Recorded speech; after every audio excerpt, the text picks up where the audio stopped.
अच्छा बेटा, ये बताइए कि लास्ट क्लास में क्या हुआ था, अगर आपको मेरी आवाज आ रही है।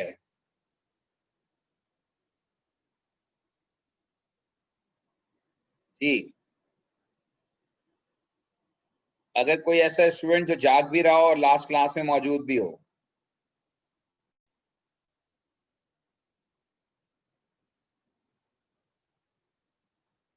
जी, लास्ट क्लास में ओके जी, कुछ लोग जाग रहे हैं अल्हम्दुलिल्लाह। Zero order, zero order, order of reaction. Okay, तो ऑर्डर पे बात शुरू कर दी थी। इसका मतलब ये है कि अगर मुझे ये स्लाइड्स जो हैं ये नो, ये मैकेनिज्म की है और ऑर्डर की शायद ये हो, राइट।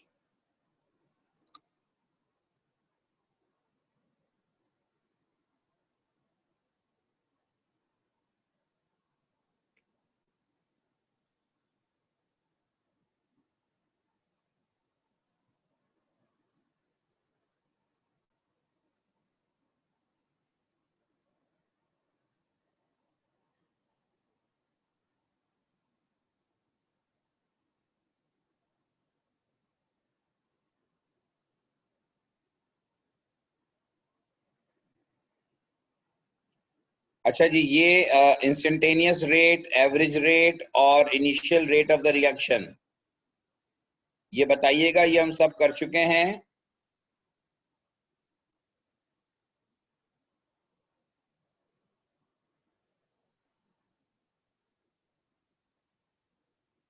जी ओके, ठीक है। और इसके बाद जो है वो हमने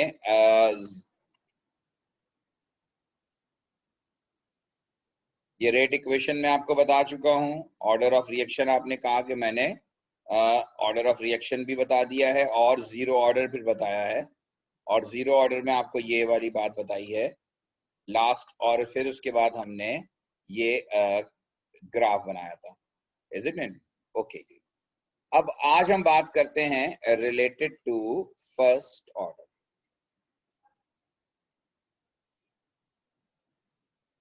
जीरो ऑर्डर के बाद जो है वो फर्स्ट ऑर्डर। देखिए, फर्स्ट ऑर्डर जो है इसका मतलब क्या है। जीरो ऑर्डर का मतलब ये था कि change in concentration does not alter rate of the reaction. Change in concentration does not alter rate of the reaction, इसको हमने जीरो ऑर्डर का। अब फर्स्ट ऑर्डर में क्या होता है। फर्स्ट ऑर्डर हम उस ऑर्डर को कहते हैं in which change in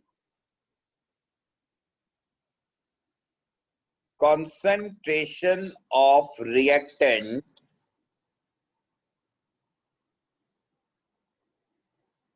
will change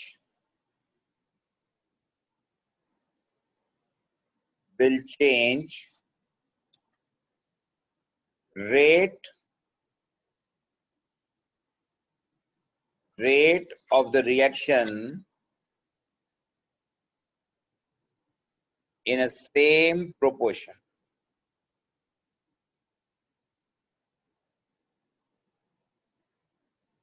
Rate of the reaction in the same proportion.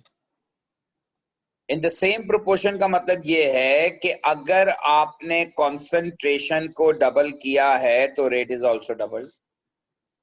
अगर आपने कॉन्सेंट्रेशन को हाफ किया है तो रेट इज ऑल्सो हाफ। यानी आपने कॉन्सेंट्रेशन में जितने टाइम का चेंज किया है, रेट में उतने ही टाइम का ऑल्टर आएगा। इस केस को हम कहते हैं कि ये है first order with respect to given reactant. First order with respect to given reactant.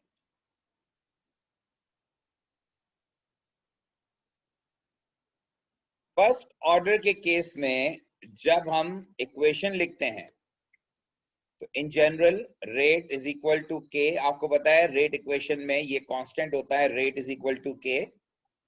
और फिर बाकी हम रिएक्टेंट्स लिखते हैं, और वो रिएक्टेंट्स जो है वो डिपेंड करता है कि रिएक्टेंट जो है वो उसकी पावर क्या है। तो यहाँ पर जो आप रिएक्टेंट लेंगे, यहाँ पर रिएक्टेंट जो भी होगा उसकी पावर 1 होगी। This is for first order कि जो कोफिशिएंट है या जो उसकी पावर है वो 1 है। तो फर्स्ट ऑर्डर का मतलब ये होता है कि only one reactant molecule is responsible to alter rate of the reaction.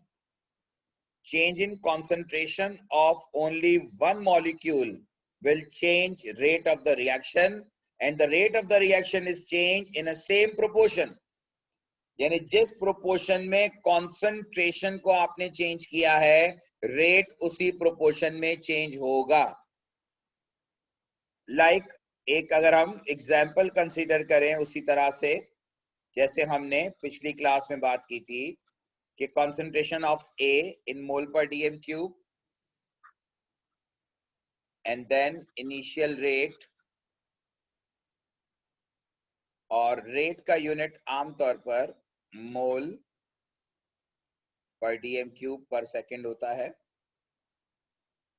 तो concentration of A अगर 0.10 है तो initial rate will be suppose 0.030. When concentration is doubled, 0.1 से हमने 0.2 कर दिया। So when concentration is doubled, rate is also doubled. This is a clear indication for first order with respect to concentration of A. A की respect से ये first order है, क्योंकि जब हमने A की कॉन्सेंट्रेशन को डबल किया तो rate is also double. Rate जो है वो 0.03 से 0.060 हो गया। और इसी तरह से अगर आप कॉन्सेंट्रेशन को चेंज करेंगे बाय 0.3, यानी कि 0.1 से 0.3 कर दिया, तो 0.1 से 0.3 करने का मतलब यह है कि आपने इसको 3 टाइम्स बढ़ा दिया, और जब आपने 3 टाइम्स बढ़ाया तो रेट भी 3 टाइम्स बढ़ेगा, और 3 टाइम्स बढ़ने का मतलब यह है कि इट विल बिकम 0.90। तो अगर दो बातें हो सकती हैं, सवाल दो तरीकों से आपको समझना होगा। कभी कभार एग्जामिनर आपको डेटा देता है और उससे आपको ऑर्डर फाइंड करना होता है, और कभी कभार आपको ऑर्डर मालूम होता है, उससे आपको नया रेट प्रेडिक्ट करना होता है। तो ये दोनों केसेस में आपको कॉन्सेप्ट समझने की जरूरत है कि जब भी कॉन्सेंट्रेशन को आप चेंज करें, जितने टाइम्स आप कॉन्सेंट्रेशन को चेंज करेंगे, रेट उतने टाइम ऑल्टर होगा। जितने टाइम आप कॉन्सेंट्रेशन को चेंज करेंगे, रेट उतने ही टाइम ऑल्टर होगा। अगर आप कॉन्सेंट्रेशन को डबल करेंगे, रेट डबल होगा। इवन अगर आप कॉन्सेंट्रेशन को हाफ कर दें, जैसे अब मैंने यहाँ 0.05 कर दिया, तो जब कॉन्सेंट्रेशन आप 0.05 करेंगे तो rate is also decrease by half, यानी कि 0.015 हो जाए। रेट जो है वो 0.015 हो जाएगा पहले के मुकाबले में चेंज, तो रेट विल बिकम 0.015।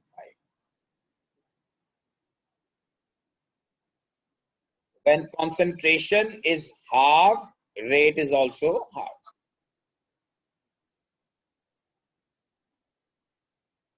ये है आइडिया। तो जब भी आप concentration को ऑल्टर करते हैं, rate is also altered, but in case of first order reaction, rate is change. तो जितने टाइम कंसंट्रेशन आप चेंज करेंगे, रेट में उतने ही टाइम का चेंज आएगा। ये इंडिकेशन है फर्स्ट ऑर्डर। तो अगर आपको ऑर्डर मालूम नहीं है, आगे हम क्वेश्चंस करेंगे, पास पेपर में भरे हुए ऐसे क्वेश्चंस जिसमें एग्जामिनर आपको डेटा देता है और फिर उस डेटा से सबका अलग अलग ऑर्डर प्रिडिक्ट करवाता है और फिर बाद में वो एक कलेक्टिव इक्वेशन लिखवाता है और फिर उसका रेट वगैरह कैलकुलेट करवाता है। वो सारी बातें आप आगे करेंगे। अच्छा, एक चीज और मैं आपको बता दूं इसमें यूनिट ऑफ के के लिए, क्योंकि के का जो यूनिट होता है वो हर ऑर्डर का अलग अलग होता है। आपको यूनिट ऑफ के निकालना आना चाहिए। हमने अभी हमने रेट जो इक्वेशन लिखी थी वो लिखी थी कि रेट इज इक्वल टू के इंटू कॉन्सेंट्रेशन ऑफ आर की पावर 1। ये फर्स्ट ऑर्डर की इंडिकेशन थी। अब रेट का जो यूनिट होता है वो मोल पर डीएम क्यूब पर सेकेंड होता है, कांस्टेंट के हो गया, और यहां पर कॉन्सेंट्रेशन इज मोल पर डीएम क्यूब।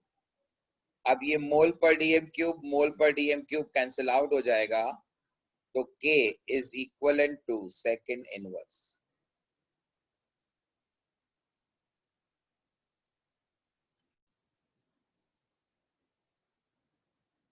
इसका मतलब ये हुआ कि जब भी कोई रिएक्शन ओवरऑल फर्स्ट ऑर्डर होगा तो ये भी एक पहचान है कि उसके K का यूनिट हमेशा सेकेंड इनवर्स होता है।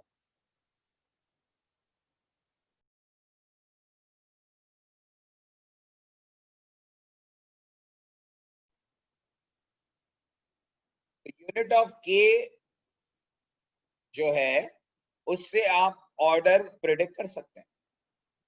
तो अगर K का यूनिट सेकेंड इनवर्स या टाइम इनवर्स हो सकता है, टाइम मिनट में लिया हुआ हो, तो टाइम इनवर्स अगर आपका यूनिट है तो ये क्लियरली इंडिकेट करता है कि ये फर्स्ट ऑर्डर है with respect to given react.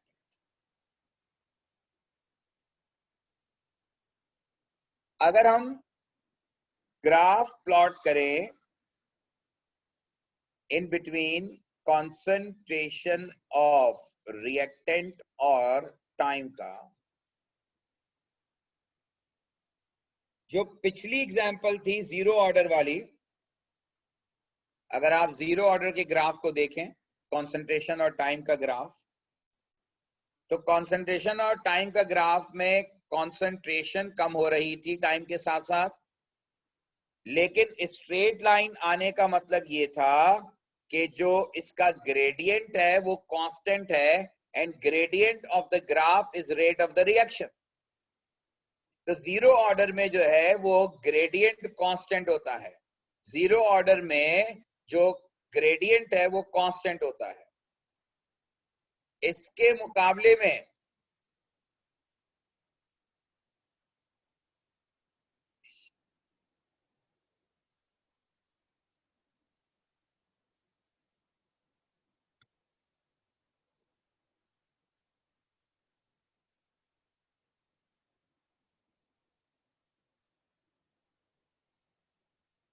अच्छा जी, इसके मुकाबले में जब हम फर्स्ट ऑर्डर के लिए करते हैं ये काम, कंसंट्रेशन और टाइम का ग्राफ, तो कंसंट्रेशन और टाइम का जो ग्राफ है वो इस केस में कुछ इस तरह से है। कंसंट्रेशन और टाइम का ग्राफ कुछ इस तरह से है, और ये ग्राफ डिक्रीजिंग ऑर्डर का जो ग्राफ है वो क्या इंडिकेट करता है, वो ये इंडिकेट करता है कि जैसे जैसे कंसंट्रेशन कम हो रही है टाइम के साथ साथ, इसका ग्रेडियंट भी कम हो रहा है, क्योंकि gradient is dy upon dx। जब आप स्लोप निकालते हैं, ग्रेडियंट निकालते हैं, तो gradient is actually dy by dx। तो आप देखिए यहां पर dy बाई dx कम होता जा रहा है।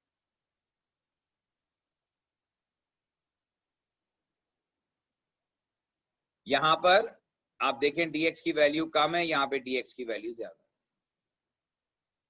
तो डिक्रीजिंग ऑर्डर का जो ग्राफ होता है वो ये इंडिकेट करता है कि ग्रेडियंट कम हो रहा है, और जो ग्रेडियंट कम हो रहा है वो सेम प्रोपोर्शन में कम हो रहा है। इस प्रोपोर्शन में कंसंट्रेशन कम होती जा रही है, उसी प्रोपोर्शन में ग्रेडियंट भी कम हो रहा है, रेट भी कम हो रहा है।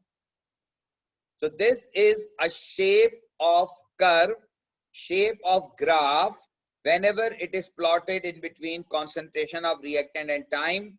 अगर आपको एग्जामिनर्स खाली शेप दे देता है ग्राफ का और ग्राफ के शेप से आपको प्रेडिक्ट करना हो ऑर्डर, तो वो तरीका ये है कि आप शेप देखकर जीरो ऑर्डर का शेप भी आपने देखा, अब आपने यहाँ पे फर्स्ट ऑर्डर का शेप भी देखा, तो जीरो ऑर्डर के शेप में और फर्स्ट ऑर्डर के शेप में आपको फर्क नजर आ रहा है कि जीरो ऑर्डर के केस में स्ट्रेट लाइन थी, जिसका मतलब ये था कि इसका ग्रेडियंट कांस्टेंट है, यानी रेट कांस्टेंट है, जबकि यहां पर ग्रेडियंट डिक्रीज हो रहा है। ग्रेडियंट डिक्रीज होने का मतलब यह है कि रेट डिक्रीज हो रहा है। और इसी तरह से अगर आप यहां पर ग्राफ प्लॉट करेंगे in between rate and concentration of reactant,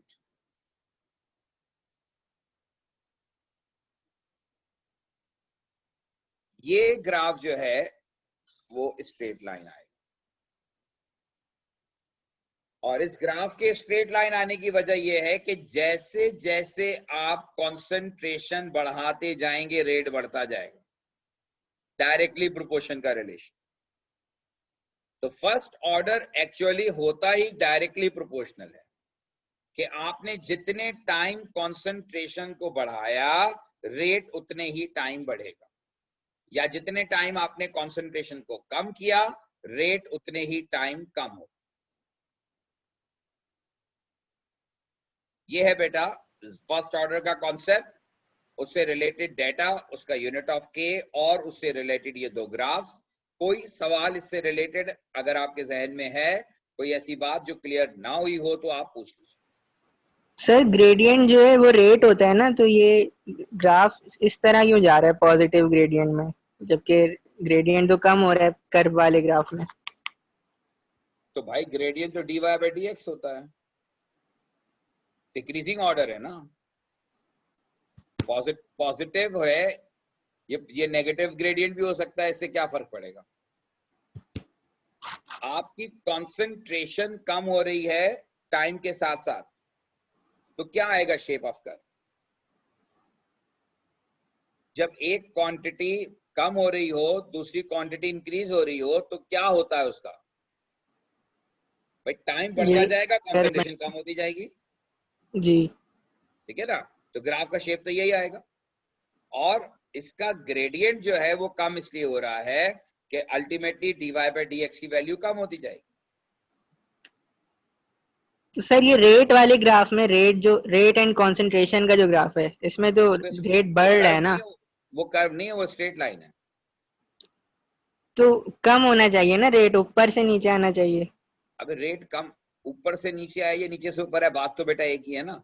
जब कंसंट्रेशन जीरो होगी तो रेट जीरो होगा, कंसंट्रेशन बढ़ेगी तो रेट बढ़ेगा, और बढ़ेगी तो और बढ़ेगा, और बढ़ेगी और बढ़ेगा। समझ में आई बात। जी, इससे क्या फर्क पड़ता है कि हम उधर से बनाएं या उधर से बनाएं, तो उसमें परेशान होने की कोई बात नहीं है। सही है। क्लियर हो गई बात। Yes sir. ओके, अब आते हैं हम नेक्स्ट सेकेंड ऑर्डर।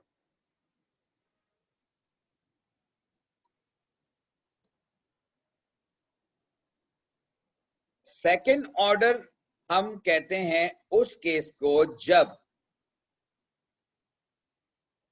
आप कंसंट्रेशन चेंज करें, तो change in concentration will change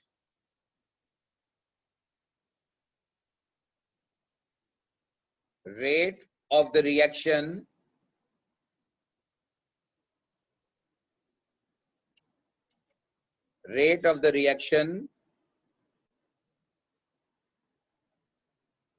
by square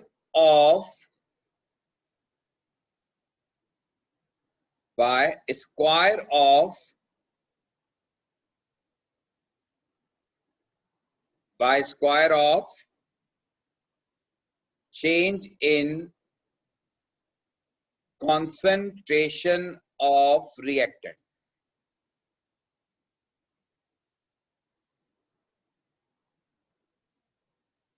change in concentration will change rate of the reaction by square of change in concentration of reactant. अब यहां पर एक छोटा सा कंफ्यूजन है जो स्टूडेंट के जहन में क्रिएट होता है, और वो कंफ्यूजन ये क्रिएट होता है कि शायद मैं ये कहना चाह रहा हूं कि जब हम कंसंट्रेशन को डबल करेंगे तो रेट स्क्वायर टाइम चेंज हो जाएगा। मैं ये नहीं कह रहा। मैं ये नहीं कह रहा कि कंसंट्रेशन को डबल करने पर रेट स्क्वायर टाइम चेंज होगा। आप गौर से पढ़ें स्टेटमेंट क्या लिखा हुआ है।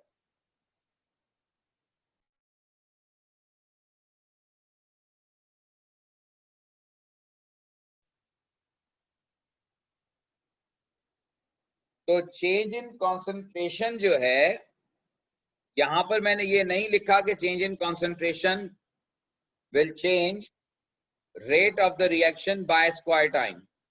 यहां लिखा है कि change in concentration will change rate of the reaction by square of change in concentration of reactant.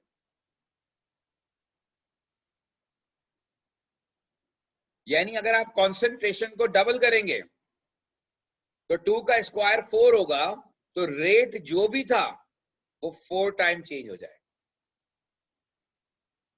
अगर आपने कंसंट्रेशन को थ्राइस किया तो 3 का स्क्वायर 9 है, इसका मतलब है रेट 9 टाइम्स चेंज हो जाएगा।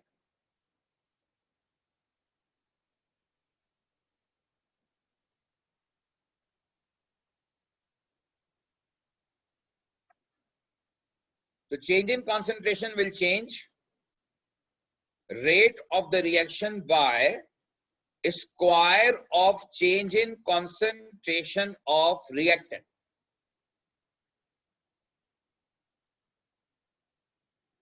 जैसे अगर मैं आपको यहां उसी तरह का एक डेटा लिखूं कि concentration of A in mole per dm cube and initial rate again in mole per dm cube per second.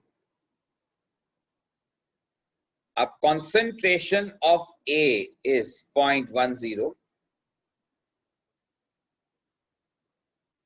और initial rate suppose 0.050 है, और हमने concentration of A को डबल कर दिया 0.20, यानी कि 2 times change. Now, if it is second order, then what will be change in rate of the reaction? तो change in rate of the reaction जो होगा वो ये होगा कि जितने टाइम्स आपने कंसंट्रेशन चेंज की है उसका स्क्वायर टाइम रेट चेंज होगा, और 2 का स्क्वायर जो है वो है 4। इसका मतलब ये है कि rate of the reaction is change bye 4 times, और 0.05 multiply by 4, answer will be 0.20. So when concentration is doubled, rate is changed by 4 times. इसे हम कहते हैं सेकेंड ऑर्डर। और सिमिलरली अगर आप कंसंट्रेशन को 0.30 कर दें, 1 से 0.30, इसका मतलब है concentration is change bye 3 times. तो अगर concentration is change bye 3 times, तो अब 3 टाइम का स्क्वायर, और 3 टाइम का स्क्वायर विल बी 9 टाइम्स। तो ये 0.045 multiply by 9, it will become 0.45, या 3 का स्क्वायर, 3 स्क्वायर इज 9।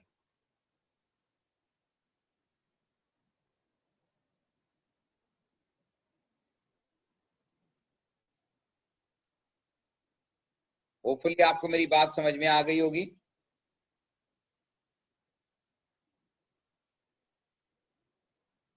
जब आप इसके लिए अगर रेट इक्वेशन लिखते हैं सेकेंड ऑर्डर के लिए, तो रेट इज इक्वल टू के इंटू ए की पावर 2 हो जाएगी।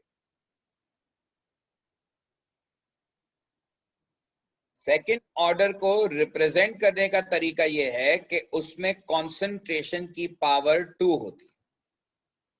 तो जब भी कॉन्सेंट्रेशन की पावर 2 होगी, ये रिप्रेजेंट करेगा कि वो सेकेंड ऑर्डर है with respect to that reactant.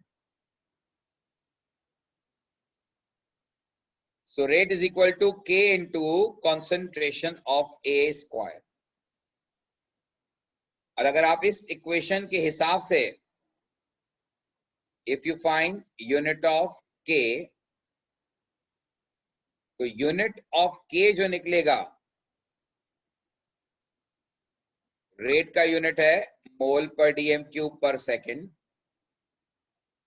Unit of K, और कॉन्सेंट्रेशन का यूनिट बनेगा मोल पर डीएम क्यूब का स्क्वायर। अब ये मोल पर डीएम क्यूब और ये 1 मोल पर डीएम क्यूब कैंसिल हो जाएगा। अब ये बाकी बचेगा सेकेंड इनवर्स K इंटू मोल पर डीएम क्यूब, और K इज इक्वल टू, ये इधर आ जाएगा, it will become DM cube पर मोल पर सेकेंड। तो ये आ गया यूनिट ऑफ, और ये है unit of K for second order. तो ये जैसे वहां पर सेकेंड इनवर्स था, second inverse is the unit of first order reaction, इसी तरह से सेकेंड ऑर्डर के लिए K का जो यूनिट बनता है वो डीएम क्यूब पर मोल पर सेकेंड बनता है।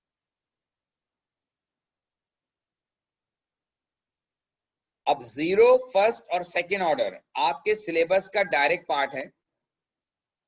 थर्ड ऑर्डर रिएक्शन हमारे सिलेबस का डायरेक्ट पार्ट नहीं है, लेकिन बहुत सारे पेपर्स के अंदर इससे रिलेटेड बात हुई है, और चूंकि कंबाइन ऑर्डर थर्ड हो सकता है, इसलिए मैं थोड़ा सा थर्ड भी डिस्क्राइब करता हूं। आप सिलेबस में देखेंगे तो सिर्फ आपको वैसे ग्राफ और रिलेशंस फर्स्ट, जीरो, फर्स्ट और सेकंड के पता होने चाहिए, लेकिन थर्ड ऑर्डर भी हम थोड़ा सा डिस्कस करते हैं, क्योंकि आगे इससे रिलेटेड पास्ट पेपर के क्वेश्चंस हैं जिनमें कलेक्टिव ऑर्डर थर्ड है, तो वहां पर आपको के वैल्यू वगैरह निकालने का इश्यू आएगा। थर्ड ऑर्डर में क्या होगा कि थर्ड ऑर्डर में जब आप कॉन्सेंट्रेशन चेंज करेंगे, तो change in concentration will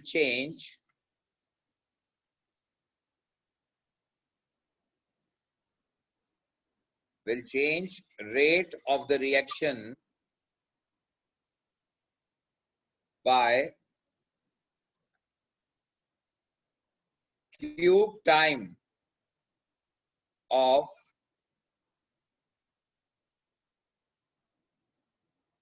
change in concentration of reactant.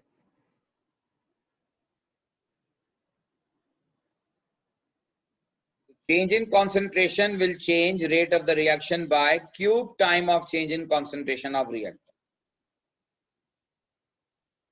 So now if you write rate is equal to K into A की पावर अब 3 हो जाए, यानी आप जितने टाइम कॉन्सेंट्रेशन चेंज करेंगे उसका क्यूब निकालें, उसका क्यूब टाइम जो है वो होगा, उसका चेंज जो होगा वो रेट ऑफ द रिएक्शन होगा।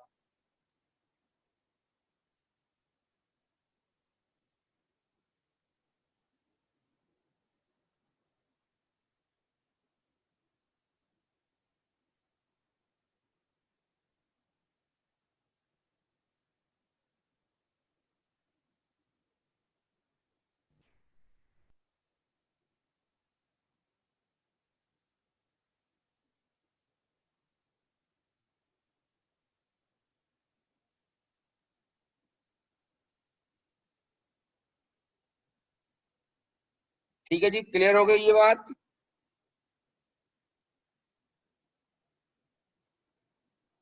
कोई इसमें कंफ्यूजन? अब जैसे हम एग्जाम्पल अगर लेते हैं कि ए की पावर कॉन्सेंट्रेशन ऑफ ए अगर है अगेन इन मोल पर डीएम क्यूब और इनिशियल रेट जो है वो है मोल पर डीएम क्यूब पर सेकेंड।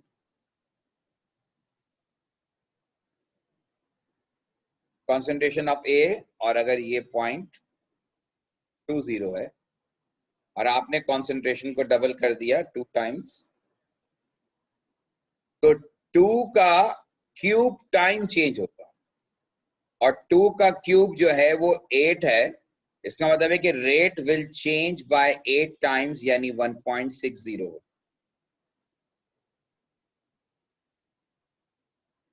ये कॉन्सेप्ट है थर्ड ऑर्डर कि थर्ड ऑर्डर में आप कॉन्सेंट्रेशन को जितने टाइम चेंज करते हैं उस टाइम का जो क्यूब है वो आप निकालेंगे और वो वैल्यू को मल्टीप्लाई करेंगे बाय रेट, तो that will be the next initial rate of the reaction.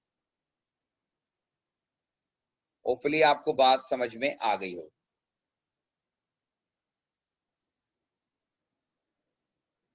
अब सेकेंड ऑर्डर में, थर्ड ऑर्डर में अगर आप यूनिट ऑफ के की बात करें, ये भी एग्जामिनर ड्राइव करवाता है, तो एक्सप्रेशन हमारा जो था वो था रेट इज इक्वल टू के इंटू ए की पावर 3। तो अब आप यूनिट अगर पुट करेंगे मोल पर डीएम क्यूब पर सेकेंड और ये के इंटू मोल पर डीएम क्यूब की पावर 3। तब ये मोल पर डीएम क्यूब और यहां से जब एक मोल पर डीएम क्यूब कैंसिल हो जाएगा तो ये बचेगा सेकेंड इनवर्स के इंटू मोल पर डीएम क्यूब का स्क्वायर और सेकेंड इनवर्स के into mole square dm minus 6 and then k is equal to dm6 mole minus 2 second inverse। ये आ गया यूनिट ऑफ के for second order reaction, sorry third order. ये है unit of के for third order.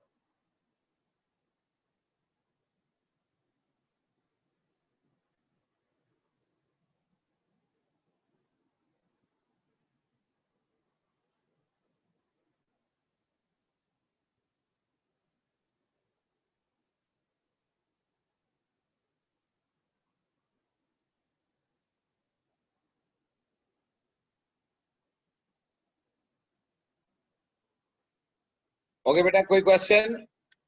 बाकी इसके graph वगैरह का शेप हमारे सिलेबस में नहीं है, इसलिए मैं उसके उस शेप की तरफ नहीं जा रहा, उसमें हम मामला नहीं लेके जा रहे। अब मैं आपको बताऊंगा कि how to predict second order का ग्राफ है बेटा, वो तो मैंने बनाया था। फर्स्ट सेकेंड ऑर्डर का ग्राफ नहीं बनाया मैंने। अच्छा, सेकेंड ऑर्डर का ग्राफ नहीं बनाया। सेकेंड ऑर्डर के ग्राफ में एक ग्राफ है वैसे, और वो ग्राफ ये है कि अगर आप टाइम और कंसंट्रेशन ऑफ रिएक्टेंट का ग्राफ बनाते हैं तो ये स्क्वायर टाइम का ग्राफ होता है, और स्क्वायर टाइम का ग्राफ जो होगा वो मोर स्टीपर होगा, क्योंकि यहाँ पे डिक्रीज स्क्वायर टाइम का आएगा। अब आप कहेंगे कि ये ग्राफ तो वैसे ही लग रहा है जैसे हमने फर्स्ट ऑर्डर में बनाया था, तो अब आप फर्स्ट ऑर्डर के और सेकंड ऑर्डर के ग्राफ को कैसे डिफरेंशिएट करेंगे, आगे जब हम हाफ लाइफ पढ़ेंगे तो वो बात आपकी समझ में आ जाएगी।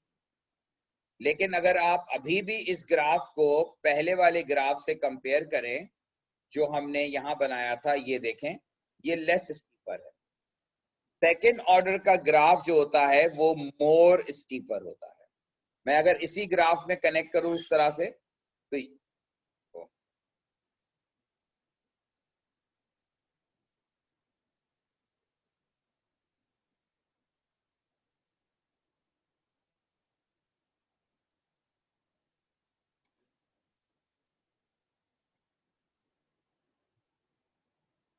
तो सेकंड ऑर्डर का ग्राफ जो है वो मोर स्टीपर होता है और फर्स्ट ऑर्डर का ग्राफ उतना स्टीपर नहीं होता।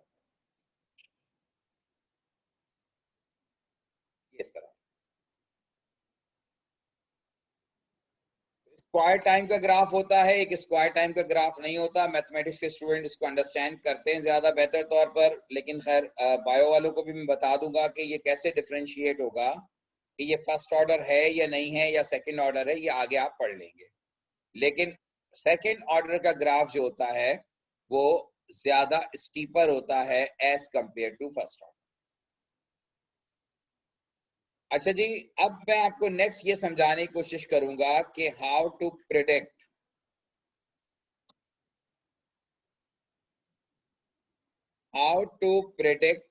order of order by using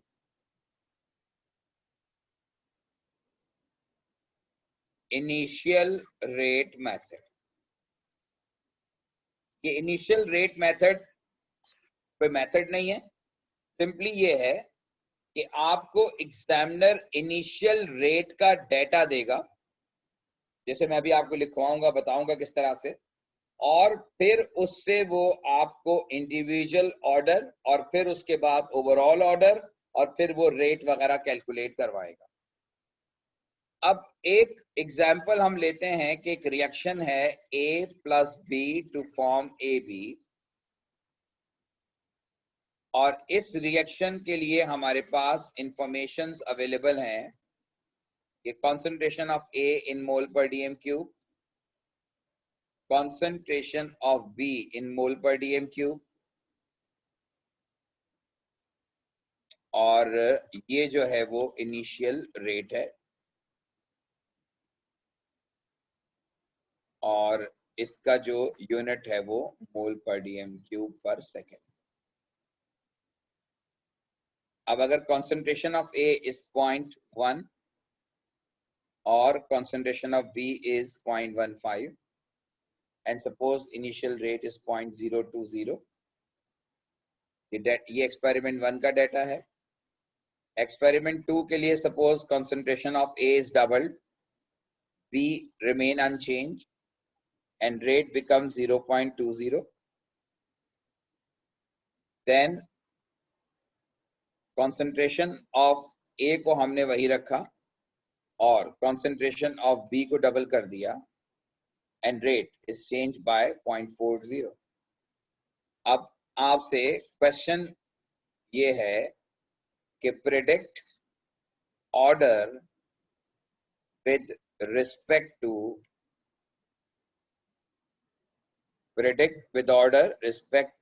A and B। Predict order with respect to A and B। A और B की रिस्पेक्ट से आपको ऑर्डर प्रिडिक्ट करना है। By using initial rate method का मतलब यह है कि आपको इनिशियल रेट का डेटा गिवन और कंसंट्रेशन का डेटा गिवन है। आप इस डेटा को यूज करते हुए इस रिएक्शन में A और B का इंडिविजुअल ऑर्डर फाइंड करें। अब इसके लिए तरीका ये होता है कि आप कोई भी दो डेटा कंपेयर कर सकते हैं, लेकिन कोशिश ये करेंगे सबसे पहले कि आप उन दो डेटा को कंपेयर करें जहां पर किसी एक की कंसंट्रेशन सेम हो और दूसरे की चेंज हो रही हो, ताकि अगर दोनों की एक साथ चेंज हो रही होगी तो ये फिर प्रेडिक्ट करना डिफिकल्ट होगा कि किसकी वजह से कितना चेंज आ रहा है।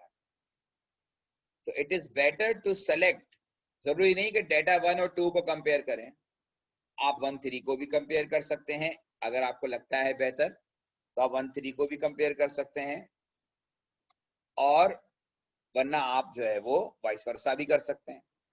अब आप देखें यहां पर हमने A की कॉन्सेंट्रेशन को डबल किया है while B remain unchanged, लेकिन there is no change in rate of reaction। Although concentration of A is doubled, B remain unchanged but there is no change in initial rate of the reaction, इसका मतलब ये हुआ कि with respect to A,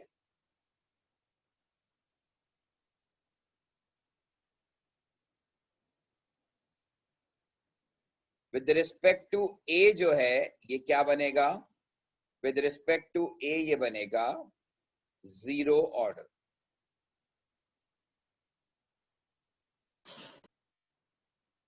with respect to A जो है ये zero order बनेगा। उसकी वजह ये है कि अगर एक्सप्लेनेशन आपने देनी है कि when concentration of A is doubled while concentration of B remain unchanged, the rate is altered by there is no change in rate of the reaction occurs. So when concentration of A is doubled but rate is not changed, तो ये clearly indicate कर रहा है कि with respect to A it is zero order. Next, अगर आप B के respect से देखें तो अब अगर हम डेटा 2 और 3 को कंपेयर करें तो डेटा 2 और 3 में there is no change in concentration of A while concentration of B is changed by 2 times. concentration of B को हमने डबल किया है and rate is also doubled. इसका मतलब ये हुआ कि हमने जितने टाइम कंसंट्रेशन को तब्दील किया है रेट उतने टाइम तब्दील हुआ है। तो यहां ये क्लियर हो गया कि with respect to be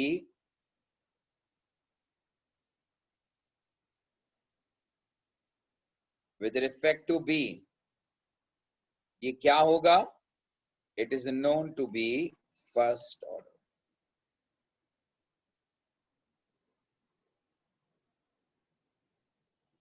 with respect to B जो है ये फर्स्ट ऑर्डर।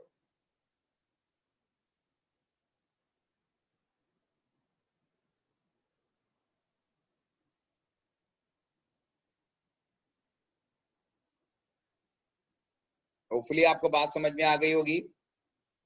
और जब ये with respect to A zero order है तब अगला पार्ट एग्जामिनर आपको ये दे सकता है, और जो कि होता भी है नॉर्मली, कि right rate equation for a given reaction.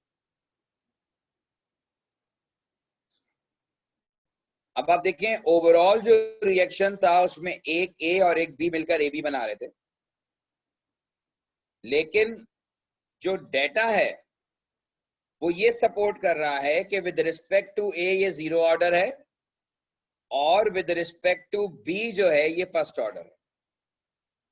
इसका मतलब ये है कि जब हम रेट इक्वेशन लिखेंगे तो रेट इक्वेशन में मैं आपको पहले भी बता चुका हूं कि only those reactant molecules are included which are responsible to alter rate of the reaction upon change in concentration of reactant. तो जब हम यहां पर ये देख रहे हैं कि विद रिस्पेक्ट टू ए जो है ये जीरो ऑर्डर है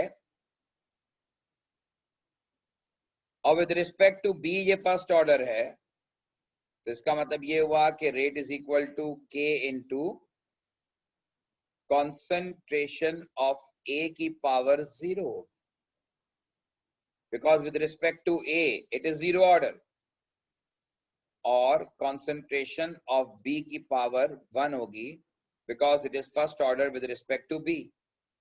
यानी ओवरऑल जब हम रेट इक्वेशन लिखेंगे तो ओवरऑल रेट इक्वेशन में क्या होगा कि रेट इज इक्वल टू के इंटू बी। ये है ओवरऑल रेट इक्वेशन।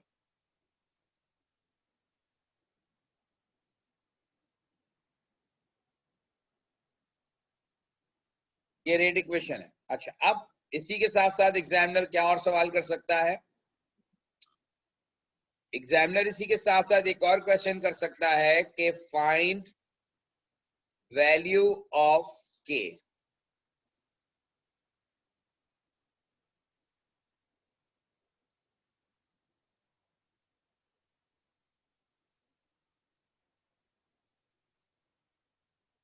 अब वैल्यू ऑफ के निकालने के लिए आप कोई भी एक डेटा यूज कर सकते हैं, चाहे आप एक्सपेरिमेंट 1 का करें, एक्सपेरिमेंट 2 का करें, एक्सपेरिमेंट 3 का करें, और वो डेटा आपने रेट इक्वेशन में पुट करना है। जैसे रेट इक्वेशन में हमने रेट पुट किया, अगर हम डेटा एक्सपेरिमेंट 1 का लेते हैं तो 0.020 ये रेट की जगह आ जाएगा। के की वैल्यू फाइंड आउट करनी है, और कॉन्सेंट्रेशन ऑफ बी जो है, कॉन्सेंट्रेशन ऑफ बी जो है यहां पर, वो हमने यहां ऑब्जर्व की है, कॉन्सेंट्रेशन ऑफ बी, और concentration of B is 0.1, concentration of B is 0.15। आपने 0.15 यहां पुट कर दिया, और अब ये 0.020 divided by 0.15 is equal to K, answer निकाल लीजिएगा।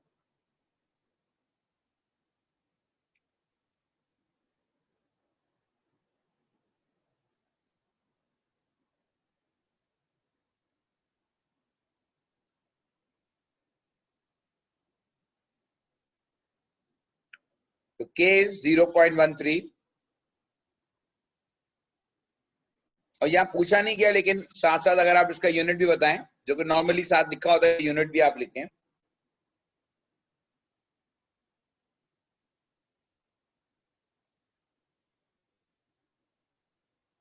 तो आप यहां पर देखें कि इस रिएक्शन का ओवरऑल ऑर्डर क्या है। ऑल्दो के इस रिएक्शन में ए और बी दोनों इन्वॉल्व हैं एज ए रिएक्टेंट, ए और बी दोनों इन्वॉल्व हैं एज ए रिएक्टेंट, लेकिन आपको मैंने ऑर्डर ऑफ रिएक्शन की डेफिनेशन बताई थी कि it is sum of exponents of reactant molecules present in the rate expression। तो यहां पर एक ही रिएक्टेंट मॉलिक्यूल इन्वॉल्व है जिसका एक्सपोनेंट 1 है। तो overall order is first order, overall order इसका फर्स्ट, ठीक है। Only one reactant molecule is present in the rate equation, और जो यूनिट है कुछ बच्चों ने बताया, बिल्कुल सही बताया, सेकेंड इनवर्स। क्योंकि जब आप यहां पर वैल्यूज पुट करेंगे, इनके यूनिट्स पुट करेंगे, तो you will get second inverse. So this is how, by using initial rate method, you can find out rate overall order of the reaction। और उससे फिर कनेक्टेड मैंने कुछ क्वेश्चंस आपसे करवाए, जो कि आपने समझे कि किस तरह का टाइप के, किस टाइप के क्वेश्चंस आपको पास पेपर में मिलेंगे। अगली क्लास में हम कुछ और एग्जांपल्स भी बात करेंगे, और पास पेपर के कुछ क्वेश्चंस भी देखेंगे जो इस कॉन्सेप्ट पर बेस्ड हैं। लेकिन अभी फिलहाल ये मुझे बताइए कि किसी किस्म का कोई अगर आपको क्वेश्चन करना है तो आप कर सकते हैं।